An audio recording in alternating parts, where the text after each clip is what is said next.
जय जगन्नाथ। जय श्री कृष्ण चैतन्य प्रभु नित्यानंद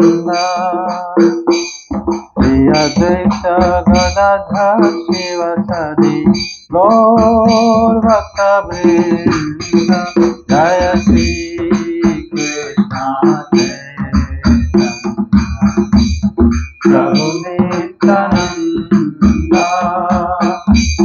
श्री अद्वैत गदाधर शिवसदि गौर भक्तवृंद। हरे कृष्ण कृष्ण कृष्ण हरे हरे, हरे राम राम राम हरे हरे। हरे कृष्ण कृष्ण हरे हरे, हरे राम राम राम हरे कृष्ण कृष्ण कृष्ण हरे हरे, हरे राम राम हरे हरे। हरे कृष्ण कृष्ण कृष्ण हरे हरे, हरे राम राम हरे हरे। हरे कृष्ण हरे राम राम हरे हरे। हरे हरे राम राम हरे हरे। हरे कृष्ण कृष्ण हरे हरे, हरे राम राम हरे हरे।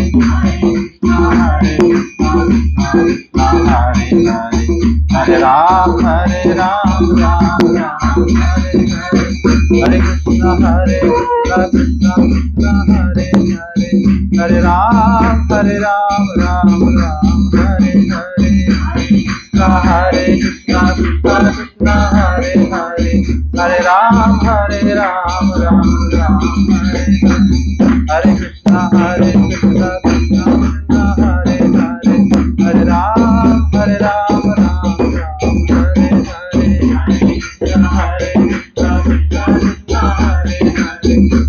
हरे हरे, हरे राम हरे कृष्ण कृष्ण कृष्ण हरे हरे, हरे राम राम हरे हरे। कृष्ण हरे कृष्ण हरे हरे, हरे राम राम हरे।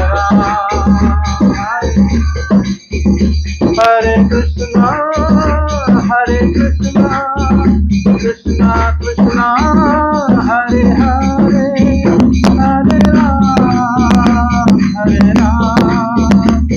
हरे राम राम हरे हरे। हरे कृष्ण कृष्ण कृष्ण हरे हरे,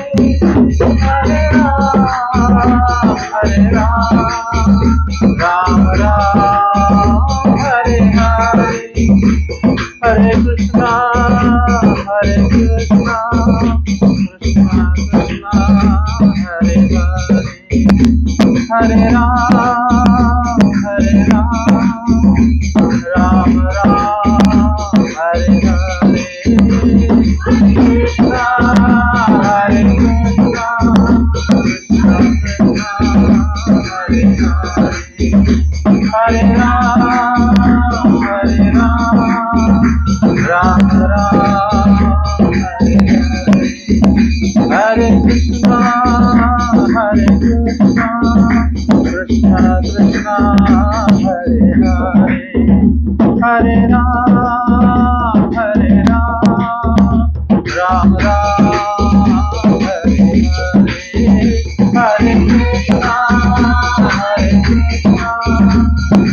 Hare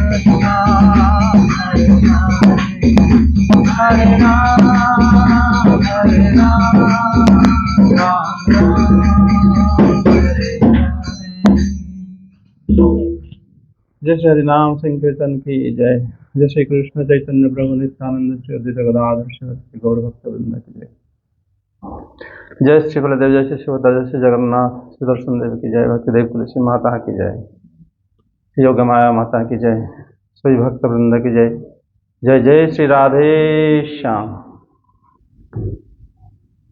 ओम नमो भगवते वासुदेवाय, ओम नमो भगवते वासुदेवाय, ओम नमो भगवते वासुदेवाय, ओम नमो भगवते वासुदेवाय, ओम नमो भगवते वासुदेवाय, ओम नमो भगवते वासुदेवाय। नारायणं नमस्कृत्यं नरं चैव नरोत्तमं देवीं सरस्वतीं व्यासं ततो जयमुदीरयेत्। नष्टप्रायेषु भद्रेषु नित्यं भागवत सेवया भगवते उत्तमश्लोके भक्तिर्भवति नैष्टिके। अध्याय षष्ठ अध्याय।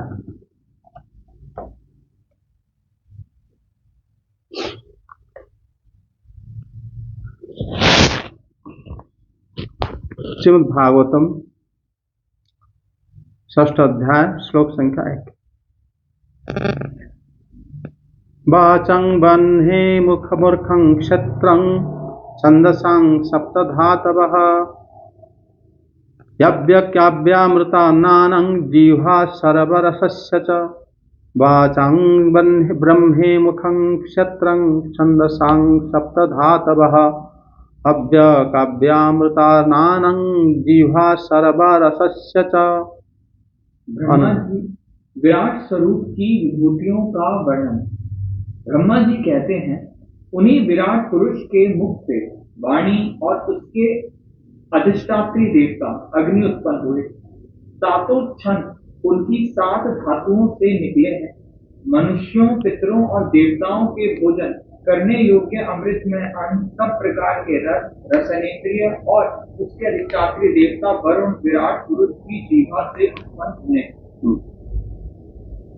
आगे उनके नास छिद्रों से प्राण, अपान, व्यान, उदान और समान, ये पांचों प्राण और वायु तथा घ्राणेन्द्रिय से अश्विनी कुमार, समस्त औषधियां एवं साधारण तथा विशेष गंध उत्पन्न हुए हैं। उनकी नेत्रेंद्रिय रूप और तेज की तथा नेत्र गोलक स्वर्ग और सूर्य की जन्मभूमि है। समस्त दिशाएं और पवित्र करने वाले तीर्थ कानों से तथा आकाश और शब्द श्रोत्रेंद्रिय से निकले हैं। उनका शरीर संसार की सभी वस्तुओं के सार भाग तथा सौंदर्य का खजाना है। सारे यज्ञ, स्पर्श और वायु उनकी त्वचा से निकले हैं। उनके रोम सभी उद्भिज पदार्थों के जन्म स्थान हैं, अथवा केवल उन्हीं के जिनसे यज्ञ संपन्न होते हैं। श्लोक 5 हो गया ना? नहीं, 4। उनके केश, दाढ़ी, मूंछ और नखों से मेघ, बिजली, शिला एवं लोहा आदि धातुएं तथा भुजाओं से प्राय संसार की रक्षा करने वाले लोकपाल प्रकट हुए हैं। ये जो है श्री ब्रह्मा जी श्री नारद जी को मतलब विराट स्वरूप के बारे में बता रहे हैं। विराट स्वरूप हो गया हमारा जो स्वरूप को श्री ब्रह्मा जी बताए हैं कि काल्पनिक स्वरूप है, क्योंकि ये सारे जो सृष्टि हुई थी वो कहाँ से हुई थी और कैसे हुई थी, और ये श्री भगवान उसके परम कारण हैं, उनसे सब सृष्टि हुआ है। इसीलिए उन्होंने ये बताया है ये सब किस प्रकार सृष्टि हुआ है। और शुरू कर रहे हैं कि विराट पुरुष श्री भगवान की एक के रूप को उन्होंने कहे हैं कि विराट पुरुष के मुख से वाणी और उनके अधिष्ठात्र देवता अग्नि का उत्पत्ति हुआ। मतलब जिस वाणी हम लोग बात कर पा रहे हैं और जिस मुख से हम लोग के मतलब अग्नि देवता की सहायता से हम लोग बोल पा रहे हैं, सारे जीव, सारे सृष्ट जीव बोल पा रहे हैं, इसकी सृष्टि कैसे हुआ उसके बारे में बताएं। कैसे, कहाँ से हुआ था। और वो बताते हैं कि जो खाली वाणी, जैसे मान लो हम बोल रहे हैं, जब कोई जैसे वैदिक छंद को अगर गाओगे, उसको छंदबद्ध तरीके से गाना पड़ता है। वो छंद भी वो कह रहे हैं श्री भगवान की, मतलब 7 प्रकार की धातुओं से 7 प्रकार की छंद आया है, ये बताया है। और देवता, पितृगण और मनुष्य की जो अमृतमय अर्ण है, वो रसन इंद्रिय से और सभी प्रकार के रसों की उत्पत्ति विराट पुरुष की जीवा से हुई।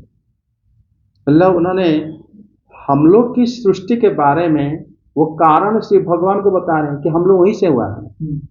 और लेकिन श्री भगवान की जो मतलब सच्चिदानंदमय स्वरूप है, वो स्वरूप हम लोग तो नहीं है, लेकिन हम लोग के कारण भी श्री भगवान ही है। और उनको उन्होंने विराट स्वरूप कह के बताया कि ये विराट है। विराट स्वरूप, विराट शब्द का अर्थ होता है सर्वबृहत, बड़े हैं। बड़े शब्द का अर्थ हो गया उनसे बढ़कर कोई है ही नहीं। और कोई भी वस्तु अगर हम कल्पना करेंगे, उनसे सबसे बड़े वही है, इसलिए विराट कहा गया है।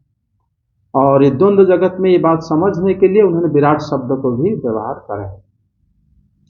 वाणी की जो अधिष्ठाता देवता है, हम अगर बोल पा रहे, जब हमारा बोलने की शक्ति से अग्नि देवता ही हमारा बोलने की देवता है, और उनके वजह से ही हम लोग बोल पाते हैं।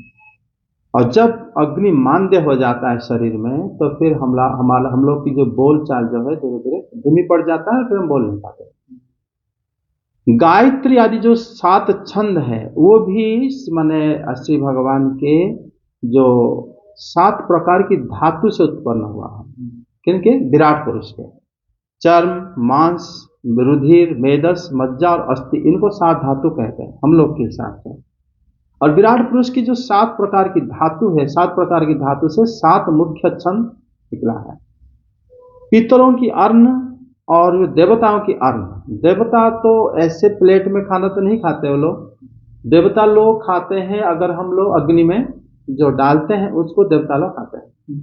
अग्नि में अगर हव्य जब देते हैं तो देवता लोग उसी हव्य को ही ग्रहण करते हैं।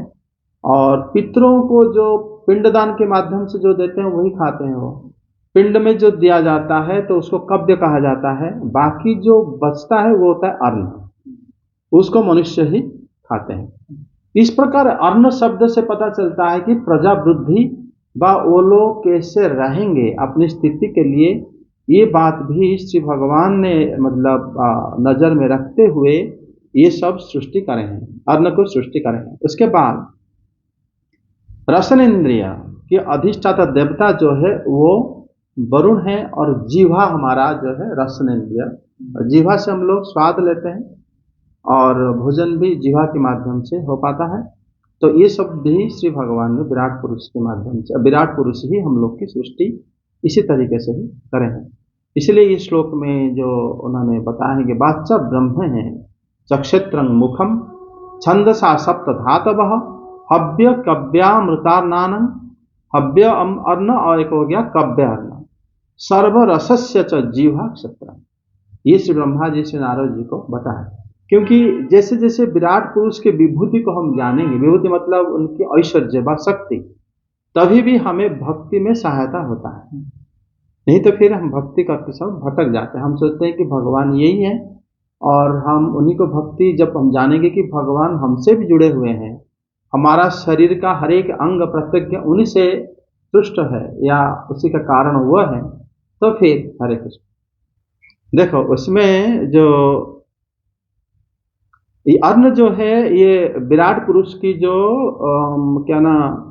जो विभूति है, विभूति भक्ति के सहायता होता है, इसलिए श्री ब्रह्मा जी नारद जी को बताया। आगे श्लोक में जैसे तुमने भी पढ़ा कि सर्वसुतान च वायश्च तत्रा से परमायने, हम लोग की जो सभी प्रकार के प्राण वायु की उत्पत्ति स्थान विराट पुरुष की नाक छिद्र है। देखो हमारे शरीर में प्राण वायु है ना, प्राण वायु जो हम सांस प्रश्वास लेते हैं, अगर वो हम शरीर से आता जाता बंद हो जाएगा तो हम लोग जीवित नहीं रह सकते। और हमारा प्राण वायु सिर्फ प्राण मतलब शरीर के मतलब हार्ट को ये फंक्शन नहीं करता, बल्कि ये शरीर में हर एक जगह में काम करता है। ठीक है। जैसे श्रुति में आप देखोगे हमारा जो जावाली दर्शन श्रुति से, जो कि सामवेद की मतलब अंश में आता है, वो उपनिषद, उसमें बताया जाता है कि हमारा जो प्राण वायु है वो हमारे मुंह में, नाक में, नाभि में, हृदय में और सांस में और खांसी में, ये वायु हमारे शरीर में चल प्रचल है। देखो कि वायु ऐसा है, अगर उसको जाना आना बंद हो जाता है तो हमारा सारा फंक्शन बंद हो जाएगा। ये बात मानते हैं कि नहीं? अब मृत्यु समय में हमारा, जिससे मान लो अगर नाक में सांस नहीं जाएगा, बंद हो जाएगा, तो हम लोग ये सारा इंद्रिया ठप हो जाता है, मतलब बंद हो जाता है ना। तो उसके बाद देखो अपान वायु, प्राण अपान वायु होता है जो गुदा में रहता है, जांघ में रहता है, मतलब घुटने में, और उदर में रहता है, कटी प्रदेश में रहता है, नाभि में रहता है, पिंडलियों में रहता है, मल मूत्र में रहता है, मतलब मल मूत्र बाहर आने में सहायता करता है। ठीक है, वो कि वायु होता है जिससे हम प्रेशर कहते हैं कि प्रेशर होता है, हम जाते हैं टॉयलेट, नहीं तो नहीं जाता है ना। वो जो वायु हमें काम करता है वो वायु होता है अपान वायु। अपान वायु जो है हमारे मतलब घुटने, जांघ वगैरह में इत्यादि में कार्य करता है। ये जो प्राण अपान, उदान वायु हो गया, हमारे दोनों हाथ में रहता है, पैरों में रहता है, और हमारा वो वायु ऊर्ध्वगति होता है। मृत्यु समय में क्या होता है जानते हो? प्राण और अपान विच्छेद हो जाते हैं नाभि से। वास्तव में एक वायु है जो अंदर जाता है, लेकिन वो अलग अलग कार्य करने से उसके नाम, उसका अलग अलग सीमाएं होने से उसके नाम अलग अलग हो जाता है।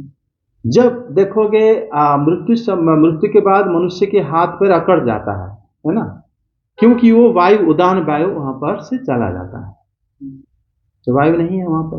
हाँ, और जो प्राण वायु होता है, हमारे मुंह के सारे कुछ बंद हो जाता है। समान वायु जो होता है वो वायु हमारे पूरे शरीर में व्याप्त रहता है, सबके समानता को वो रखता है, ताकि हम जब चाहे किसी भी अंग को कैसे भी मोड़ मार के खड़े हो जाते हैं, बैठ जाते हैं, सो जाते हैं, वहां पर एक वायु काम करता है।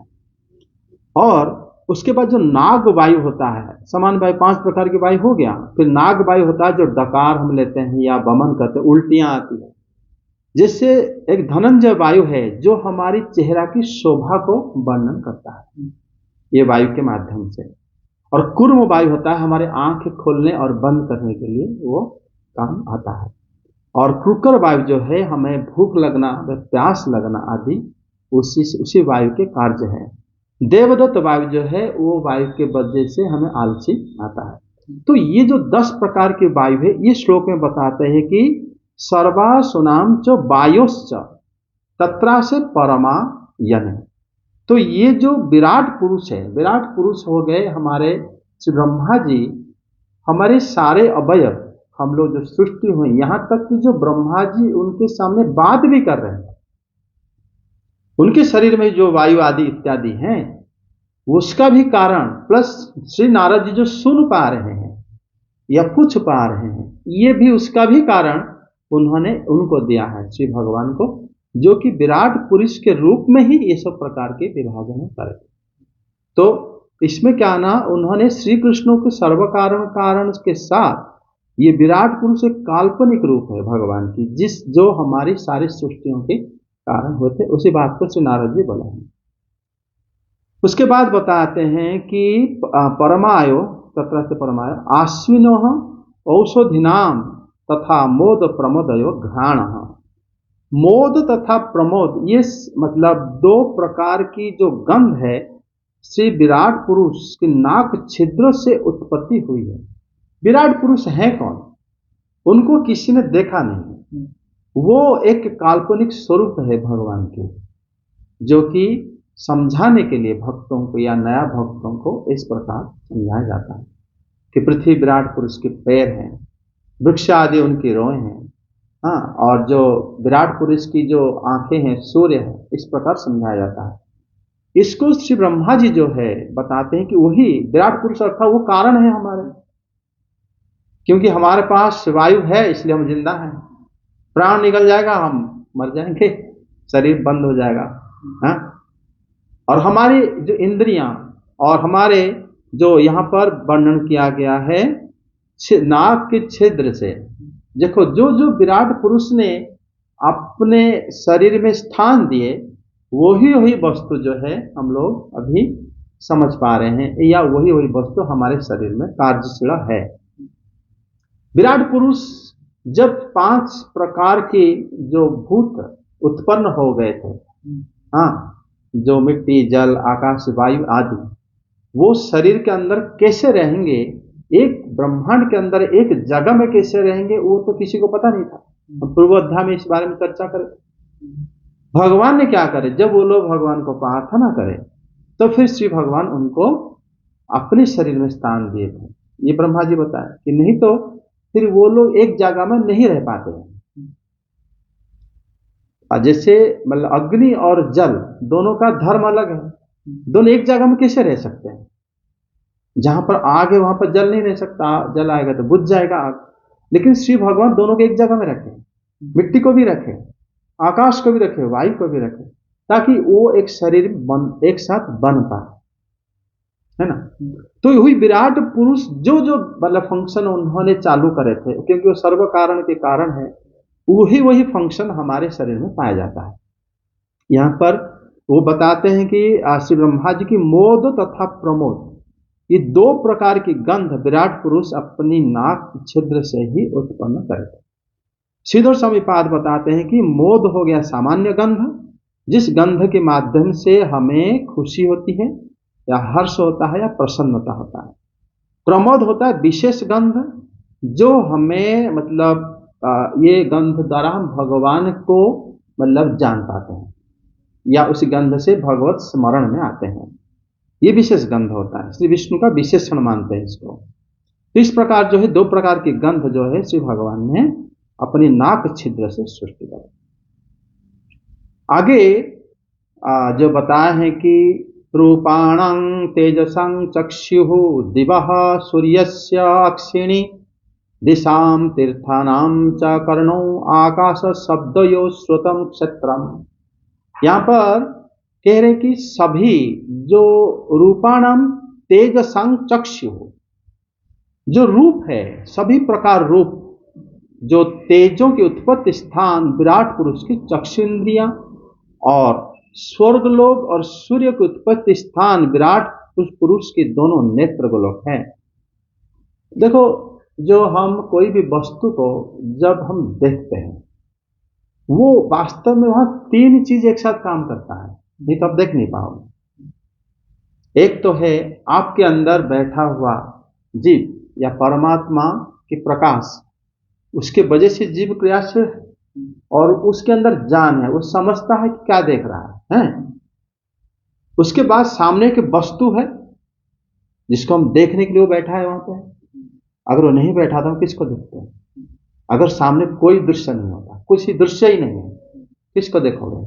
अर्थात भगवान ने आपको बनाए, दृश्य को भी बनाया ताकि तुम देख सको। तुलसीरा, ये दोनों के बीच जो लाइट है, वो जो सूर्य की प्रकाश है, उसको भी उन्होंने बनाया। अगर तीनों नहीं होगा तो फिर आप नहीं देख पाओगे। ये तीनों कहां से आया है? दोनों की सृष्टिकर्ता भगवान है। यहां पर देखो बताए, सभी रूपों तथा तेजों की उत्पत्ति स्थान विराट पुरुष की चक्षुन्द्रियां हैं। रूप भी है और तेज भी है। रूप होता है दृश्य, जो हम जिसको देखते हैं। तेज होता है जो आलोक, जो सूर्यालोक है, ये सब सूर्यालोक के प्रकाश है। उसके बाद देखो, दिशाएं तथा तीर्थों की उत्पत्ति स्थान दोनों कान है। भगवान की जो कान है, मतलब दिशाम तीर्थानाम च कर्णों। आप जानते हो कान जो है तीर्थवास करते हैं कान में। जैसे अभी हम कभी जब यात्रा में होते हैं और वहां पर हम लोग की मान लो वहां पे मंत्र जाप करना हुआ या कुछ, हम शुद्ध कैसे होंगे, है ना। तो उस समय हम लोग क्या करते हैं, गंगा जी जमुना माता का स्मरण करके कान को स्पर्श कर लेते हैं, समझे। कि विराट पुरुष की जो कान होता है वो तीर्थों के निवास स्थान है, प्लस वो दिशाओं के भी निवास स्थान है।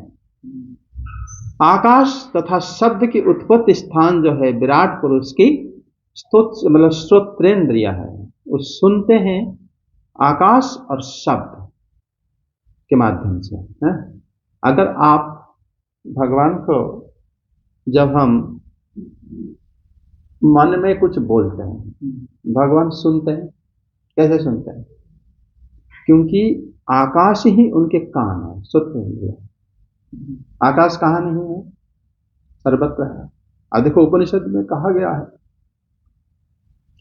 ये उपनिषद जो ये है त्रिशिख ब्रह्म उपनिषद, पंचम अध्याय श्लोक 5 प्रथम भाग में आकाश का जो कार्य होता है, आकाश ही मतलब हमारी मन, बुद्धि, अंतःकरण चारों जगह में आकाश विद्यमान रहता है। मन जिसको हम सोच नहीं सकते कैसा होगा, लेकिन वो भौतिक है, वो आध्यात्मिक तो नहीं है। जीव की तरह, जीव तो आध्यात्मिक है।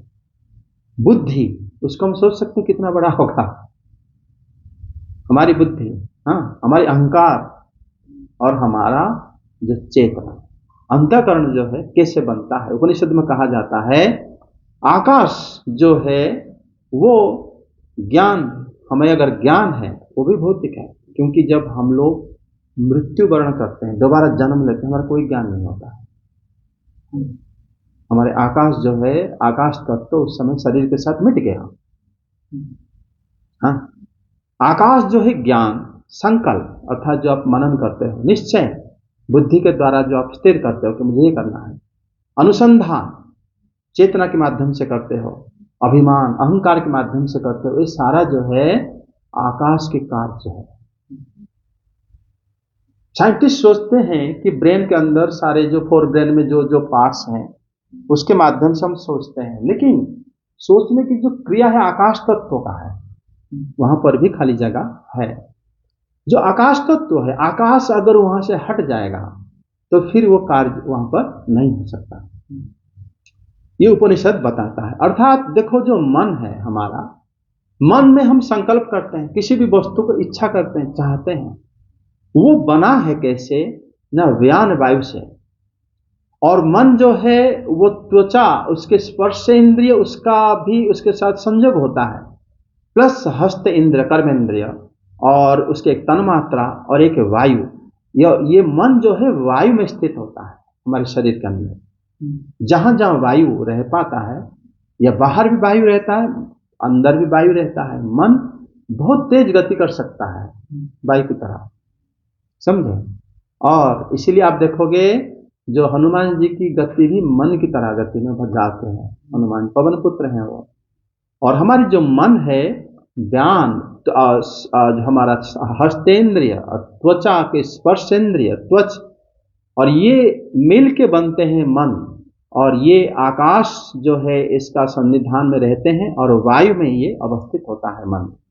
बुद्धि हमारा जिसके माध्यम से हम निश्चय करते हैं, वो उदान वायु, चक्षु इंद्रिय और रूप तन्मात्रा और पैर, और प्लस ये अग्नि में स्थित होते हैं बुद्धि।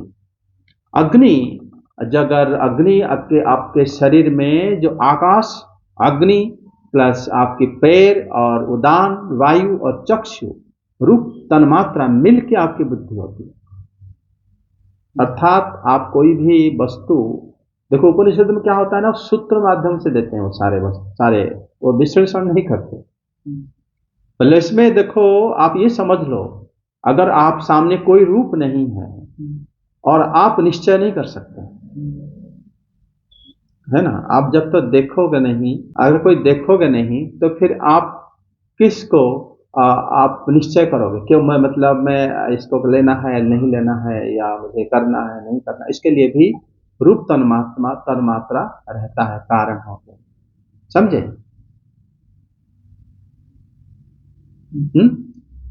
और जो हमारा चेतना है, जो अनुसंधान करता है, अपान वायु, जीवा रहता है उसमें, रस और उपस्थ इंद्रिय और जल में स्थित होता है। अहंकार जो है वो प्राण वायु, नासिका और गंध तन्मात्रा, गुदा इंद्रिया और कर्म इंद्रिया प्लस पृथ्वी में स्थित होता है। तो इस प्रकार जब हम लोग देखते हैं कि यहाँ पर विराट पुरुष के जो उनके जो दिशाएं और तीर्थ भगवान के कान में रहते हैं, और आकाश आदि शब्द आदि उत्पत्ति स्थान विराट पुरुष की स्वतः इंद्रिया है। अगर आप आकाश अगर भगवान की जो सत्रेंद्रिय है, आपके अंदर जो भी आकाश की कार्य है, ज्ञान है, संकल्प, निश्चय, अनुसंधान, अभिमान, आपके अंदर सब कुछ आकाश अगर परिव्याप्त है अंतःकरण में, तो विराट पुरुष को अगर मन में आप शरण जाते हो, मन में अगर भगवान को प्रार्थना करते हो, या मन में अगर आप चेतना, मतलब चेतना में, मन में, अहंकार में अगर मान लो किसी की बुराई करते हो, इस सारे वस्तु जो है शिव भगवान को पता चल जाता है। इसका कारण है उनका, मतलब अगर मन में हम लोग कुछ बोलते हैं, उनको सुन कैसे लेते हैं वो, क्योंकि वो उसी जगह में स्थित है, आकाश में वो स्थित है, और आकाश के कार्य के माध्यम से ही आप सोच पाओगे, उसके बिना सोच भी नहीं सकते, इसीलिए भगवान के पास वो पहुंच जाता है। इस प्रकार जो है नेक्स्ट जो 4 श्लोक तुमने पढ़ा कि वस्तु साराणां सौभगस्य भाजनम तद गात्रम, विराट पुरुष का शरीर सभी वस्तुओं के साथ सौंदर्य का उत्पत्ति स्थान है, सभी यज्ञों, स्पर्श तथा वायु का उत्पत्ति स्थान विराट पुरुष की त्वग इंद्रिया है, और विराट पुरुष की जो त्वग इंद्रिया हैं वो सारे जो यज्ञों की, स्पर्श की और वायु का उत्पत्ति स्थान है। मतलब सभी वायु जो सार भाग है वो, तथा सौंदर्य का जो उत्पत्ति स्थान है वो विराट पुरुष की पूरे संपूर्ण शरीर है, ये समझ लेना चाहिए। और स्पर्श, वायु और सभी यज्ञों की उत्पत्ति स्थान विराट पुरुष की त्वग इंद्रिय, मतलब भगवान की जो त्वचा है वो सारे सौंदर्य वस्तु है, उसी में स्थित रहते, या कह सकते हो रूप उसी में ही स्थित रहता है। और रूप रहने का मतलब होता है, और स्पर्श, हमारे जो स्पर्श इंद्रियों की तन्मात्रा कौन है, मतलब स्पर्श तन्मात्रा की विषय कौन है, त्वचा है। त्वचा से ही आप छू सकते हो ना किसी को, त्वचा के माध्यम से, और वायु जो है वहीं पर स्थित होते हैं। विषय से ढूंढा जाता है वो होता है, विषय से ढूंढा जाता है वो होता है, तो विषय त्वचा कैसे हो सकती है? त्वचा तो स्पर्श की, स्पर्श इंद्र, स्पर्श होता है क्या, स्पर्श होता है, त्वचा का कार्य इंद्रिय नहीं है, वो हो गया ज्ञान इंद्रिय, अनुभव होता है इससे। त्वचा जो है विषय है किसका, स्पर्श का। जैसे शब्द का जो विषय क्या होता है, आकाश होता है, रस का विषय जल होता है। चल, पर आकाश से तो शब्द की सृष्टि हुई है ना, शब्द से आकाश सृष्टि हुई है, शब्द से आकाश सृष्टि हुई, तो फिर वो उसके विषय कैसे होंगे, मतलब वो उसके कारण है और उसी में स्थित हो जाता है। कारण किसी का विषय नहीं हो सकता। मतलब जैसे हम लोग किसी वस्तु को जब देखते हैं, रूप तन्मात्रा, रूप क्या है, कोई वस्तु जो है उसका विषय, अगर हम किसी वस्तु को देखते हैं तो वो हमारा विषय हो गया, दर्शन इंद्रिय हो गया, तो वो उसको रूप तन्मात्रा भी कहा जाता है, और उसका कारण हो गए। रूप तन्मात्रा की सृष्टि कहाँ से हुई, अग्नि से हुई है, तो अग्नि मतलब ज्योति ही रूप तन्मात्रा के कारण हो गए और उसका विषय भी हो गए, समझे। और जो जिससे सृष्टि हुआ है वो उसका कारण हो जाता है, ठीक है। और इसमें देखो विराट पुरुष का जो शरीर है, हाँ, सभी सौंदर्य वस्तु का उत्पत्ति स्थान, क्योंकि वहीं से सारे वस्तु उत्पन्न हुआ है, सभी यज्ञों तथा स्पर्श तथा वायु का उत्पत्ति स्थान वही है, मतलब यज्ञ, वायु और उनकी त्वचा है। और हमारे आप देखोगे जैसे उपनिषद में बताया गया है, जो वायु है हमारा शरीर में संतुलन भाव बनाता है, और वायु के माध्यम से हम कुछ चीज ग्रहण करते हैं, सुनते हैं, वायु के माध्यम से हम सांस प्रश्वास लेते हैं, वायु के माध्यम से हमारा ऊर्ध्वगमन होता है, अग्नि के माध्यम से हमारा जो त्वचा कार्यशील होता है, हम देख पाते हैं, चक्षु कार्यशील अग्नि के वजह से होता है, और हमारा जो अग्नि के वजह से हमारा जीवा और घ्राणेन्द्रिय भी कार्यशील, मतलब घ्राणेन्द्रिय हम कहते हैं कि ये नाक का हमारा जो विषय है, लेकिन उसका जो आप देखोगे जैसे हमारा पहले शब्द, फिर आया क्या, आकाश, स्पर्श, फिर आया वायु, फिर आया रस, उसमें आया, नहीं उसमें आया रूप, आया अग्नि, फिर आया रस, फिर आया जल, फिर आया गंध, फिर आया पृथ्वी, ऐसे आया। तो जो जहां से सृष्टि हुआ है वो वही उसका सारे गुण उसके अंदर वास करता है, ये समझ लेना चाहिए। जैसे आप जैसे पृथ्वी के अंदर सब कुछ वास करते हैं। आप देखोगे जब शब्द इंद्रिय से आकाश सृष्टि हुई, आकाश में जब स्पर्श इंद्रियों की, स्पर्श तन्मात्रा की मतलब उसके अंदर प्रवेश हुआ तब वायु की उत्पत्ति हुई। इसलिए वायु के अंदर क्या है, स्पर्श तन्मात्रा में भी है, वायु के अंदर शब्द भी होता है। उसी प्रकार जैसे अग्नि के अंदर शब्द, रूप और स्पर्श तीनों आ जाते हैं, उसी प्रकार जल के अंदर आएंगे शब्द, रूप, रस और उसके साथ भी स्पर्श वायु का। उसी प्रकार पृथ्वी के अंदर गंध मिल जाता है, ठीक है, शब्द, स्पर्श, रूप, रस, गंध सारे होते हैं। तो इस प्रकार जो पृथ्वी के माध्यम से, पृथ्वी तत्व से हम बोल पाते हैं, लेना देना करते हैं और हम लोग आना जाना भी करते हैं, उत्सर्ग करते हैं, आनंदित होते हैं, कर्मेंद्रिया सारा पृथ्वी तत्व में स्थित होता है। ज्ञानेन्द्रिया जो हमारा सारे जल तत्व में स्थित होते हैं, अंतःकरण सारे आकाश तत्व में स्थित है। ऐसा हमारा शरीर बना है। ज्ञानेन्द्रिय सारे रस तत्व में रहते हैं ज्ञानेन्द्रिया। ज्ञानेन्द्रिया हमारा जिस माध्यम से हम लोग सबको अनुभव कर पाते हैं।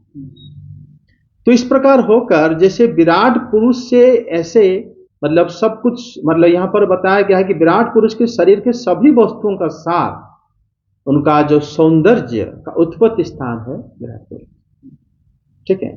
मतलब जो देख पाते हो, सौंदर्य तो तब होगा ना जब तुम किसी वस्तु को देखोगे और समझोगे, है ना। आप किसी भी वस्तु को कितने प्रकार के आप बता सकते हो, 5 प्रकार के बता सकते हो। आपके पास 5 ही ज्ञान इंद्रिय है तो ज्यादा प्रकार बताओगे कैसे? या तो देख के बताओगे कि रूप ऐसा, छू के बताओगे कि ठंडा है कि गर्म है कि स्पर्श मतलब कोमल है कि कठिन है, या तो आप चख के बताओगे स्वाद क्या है। ऐसे जितना ज्ञान इंद्रिय है उतना आप बता सकते हो, है ना। यहाँ पर लेकिन उससे हमारे लिमिटेशन इतना ही है, ठीक। आगे कहते हैं कि सभी वृक्ष जो है उद्भिज जाति नाम रोमाणी वा यस्तु यज्ञ संभृतः, ये सारे जो वृक्ष है वो विराट पुरुष की रोएं हैं, अथवा जिन वृक्षों से यज्ञ का कार्य किया जाता है उन वृक्षों के उत्पत्ति स्थान विराट पुरुष की रोएं। और क्योंकि श्री ब्रह्मा जी बता रहे हैं ना कि यहाँ पर वृक्ष का क्या कार्य है, वो हवि होते हैं और उसके माध्यम से ही यज्ञ आदि क्रिया होता है। तो वो कह रहे हैं कि जिस यज्ञ कार्य जिसके माध्यम से किया जाता है वो विराट पुरुष की रोएं हैं। उनकी जो केश है वो मेघ, और उनकी श्मश्रु जो है मतलब वो श्मश्रु हो गए उनके पसीने प्रकार कह सकते हो, वो है विद्युत, तथा उनके पैरों तथा हाथ जो है नाखून जो है वो लोहे शिला आदि उत्पत्ति स्थान समझ लेना चाहिए। मतलब उन्होंने ये ब्रह्मांड में कोई भी वस्तु नहीं रखा जो अलग सा हो गया है, जो विराट पुरुष से संपर्कित नहीं है। ये जो है उन्होंने बताया श्री ब्रह्मा जी, श्री नारद जी को। माने विराट पुरुष के रोएं जो है समस्त वृक्ष भी होता है और विराट पुरुष की रोएं से यज्ञ वृक्ष भी होते हैं, अर्थात तो उसी से हम यज्ञ आदि क्रिया करते हैं। और पैर, हाथ, नख, नाखून आदि मतलब विराट पुरुष के लोहे आदि शिला और मतलब पर्वत जो शिलाखंड आदि, उसी से अर्थ समझ लेना चाहिए। तो इस प्रकार से हमारा सृष्टि कार्य आगे हुआ है। आगे उनका चलना फिरना भू भुआ स्वः तीनों लोगों का आश्रय है, उनके चरण कमल प्राप्त की रक्षा करते हैं और भयों को भगा देते हैं, तथा समस्त कामनाओं की पूर्ति उन्हीं से होती है। विराट पुरुष का लिंग जल, वीर्य, सृष्टि, मेघ और प्रजापति का आधार है, तथा उनकी जनेन्द्रियां मैथुन जनित आनंद का उद्गम है। यह देखो विराट पुरुष की जो भुजाएं हैं वो लोक रक्षा करने वाले दिक्पालों की उत्पत्ति हुई है, और उनके पदविन्यास से भूलोक, भुवरलोक और स्वर्गलोक की उत्पत्ति हुई है। क्षोम और रक्षा की उत्पत्ति उनकी चरणों से भी हुआ है। मतलब यहाँ पर ब्रह्मा जी ये कह रहे हैं कि जो संसार में जो रक्षा करने वाले जो लोकपाल की जो उत्पत्ति है वो विराट पुरुष के भुजाओं से हुई है। ठीक, अगर मान लो हमारे दिग्पाल दिगों को जो लोग रक्षा करते हैं तो वो होते हैं कौन, न विराट पुरुष की भुजाओं से उत्पन्न हो रहे हैं।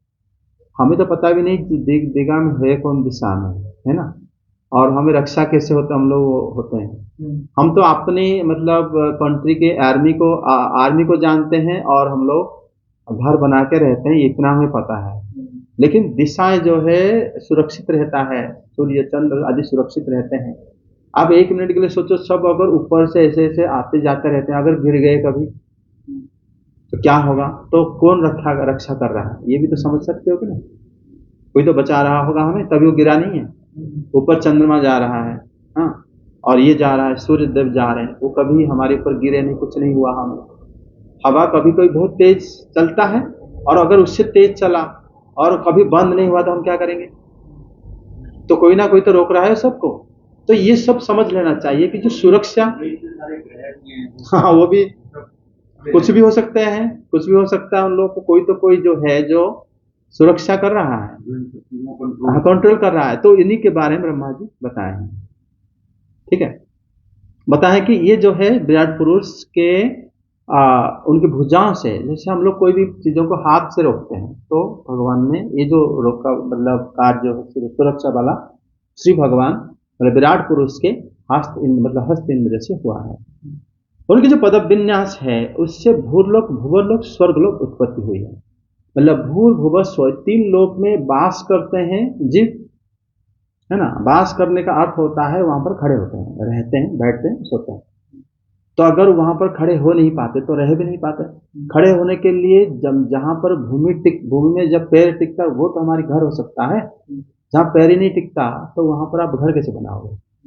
तो इसीलिए विराट पुरुष की जो पैर से ही ये सब वस्तुएं भूलोक भुवरलोक स्वर्गलोक बना है, जहां पर मतलब जीव जो है स्थित रहते हैं। फिर ये बताए भुवर्श्च स्वस्य क्षेमस्य शरणस्य च विक्रमः। मतलब क्षम शब्द अर्थ हो गया जो प्राप्ति वस्तु है उसको रक्षा करते हैं विराट पुरुष, और किसी के भय से भी रक्षा करते हैं, और रक्षा को शरण कहते हैं। भगवान जो है ये एक तो है दिशाओं को हमें रक्षा करके सारे दिशाओं से हमको रक्षा करते हैं, प्लस हमें रहने के लिए जगह देते हैं, प्लस हमारे पास जो वस्तु हैं उसको रक्षा कर वो भी करते हैं। क्षम शब्द का अर्थ होता है। और क्षमस्य शरणस्य हो गया कि हमें भी भय से बचाते हैं। ठीक है, हमारे अंदर भय होता है कि नहीं, जब भय होता है वो भय से भगवान उसका उपाय देते हैं, तो उसका उपाय भी इस दुनिया में मौजूद रहता है, तब हम बच जाते हैं। तो इस प्रकार की जो उन्होंने सृष्टि को बनाया, समझ में आ गया।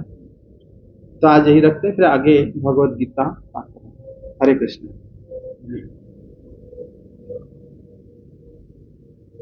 श्री कृष्ण गोविंद हरे मुरारे, हे नाथ नारायण वासुदेव। श्री कृष्ण गोविंद हरे मुरारे, हे नाथ नारायण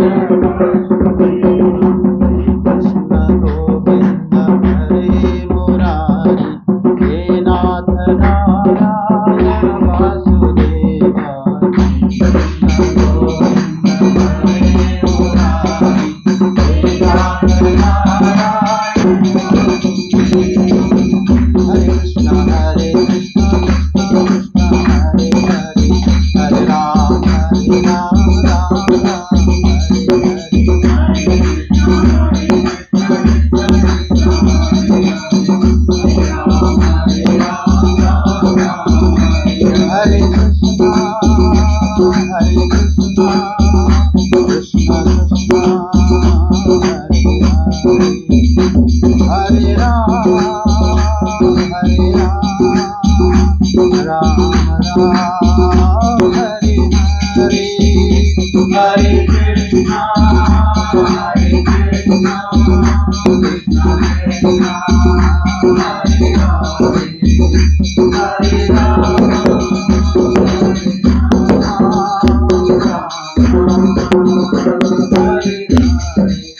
जय हरिनाम संकीर्तन की जय।